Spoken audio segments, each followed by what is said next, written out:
Aku harus menerima kenyataan pahit.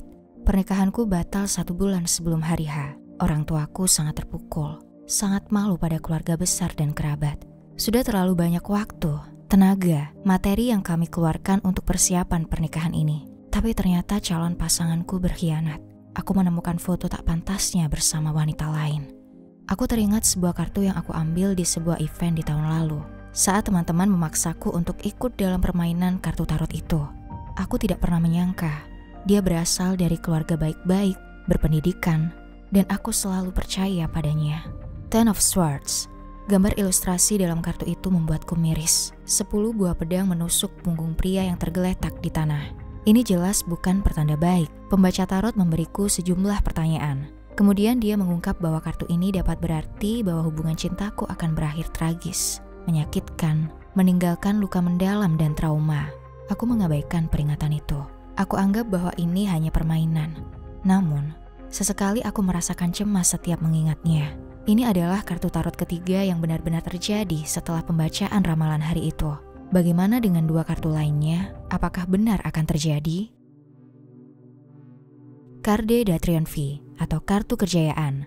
Begitu awal mula kartu tarot ini. Terdapat 28 dokumen yang terbit pada tahun 1442 sampai 1463 yang menyebutkan kartu Triomphe. Namun tak begitu jelas siapa yang pertama kali menemukannya dan memulainya. Kartu ini berasal dari Italia, namun ketika mulai populer di Perancis, maka sering juga disebut tarocchi.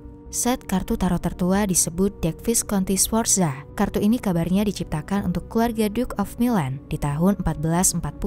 Setiap gambarnya dilukis dengan tangan. Kartu tarot saat itu hanya digunakan untuk permainan saja, bukan untuk meramal. Namun 4 abad kemudian, tarot mulai digunakan untuk meramal.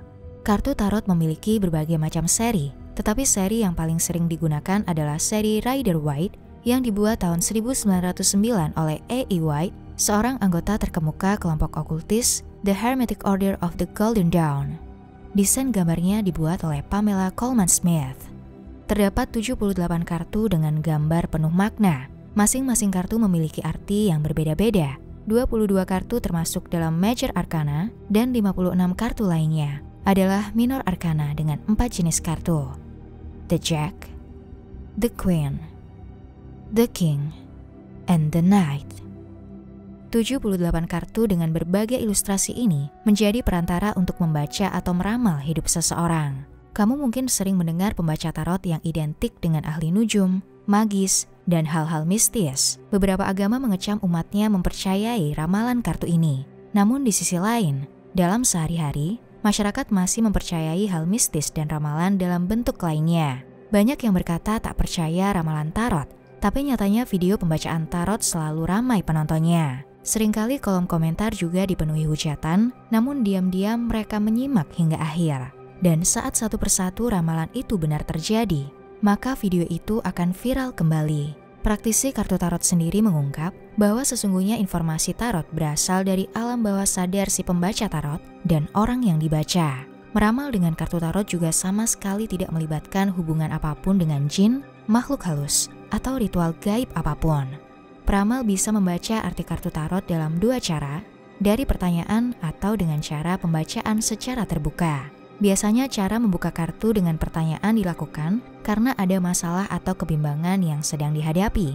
Sedangkan pembacaan secara terbuka dilakukan ketika seseorang tak memiliki masalah tertentu atau sedang menghadapi chapter baru dalam kehidupan. Playing with the tarot is an art that enables you to see what you didn't see before. Bermain dengan tarot adalah seni yang memungkinkan Anda melihat apa yang tidak Anda lihat sebelumnya. Philippe Saint-Genox.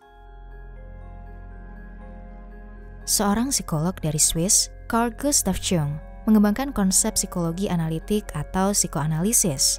Dia juga terkenal karena membahas tentang psikologi alkemi. Dia beranggapan bahwa tarot sesungguhnya bagian dari pikiran bawah sadar manusia. Gambar-gambar dalam tarot adalah gambar psikologis, simbol-simbol yang membuat kita secara alam bawah sadar menafsirkannya berdasar memori kita.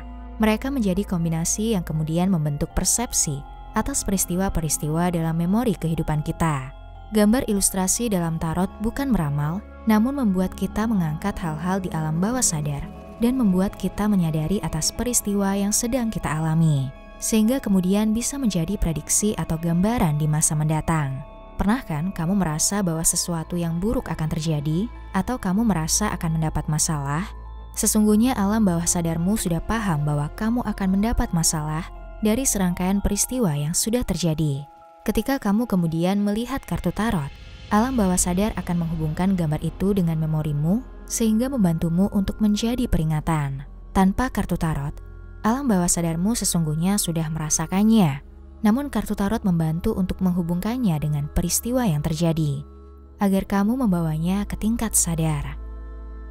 The cards tell a story, but you write the ending. Kartu menceritakan sebuah cerita, tetapi Anda menulis bagian akhirnya. Teresa Reid. Dunia selalu memberikan pertanda.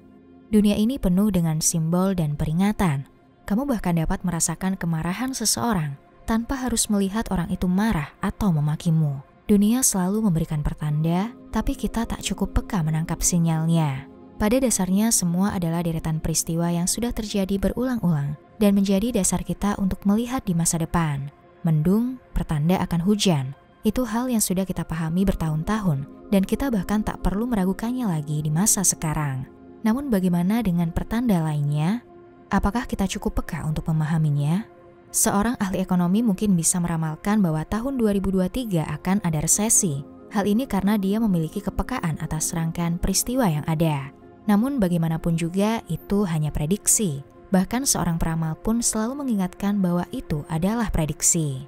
Beberapa ramalan terjadi karena memang sudah ada pertanda dan pola peristiwa yang tak kita sadari, mengarah akan kemungkinan besar hal itu akan terjadi.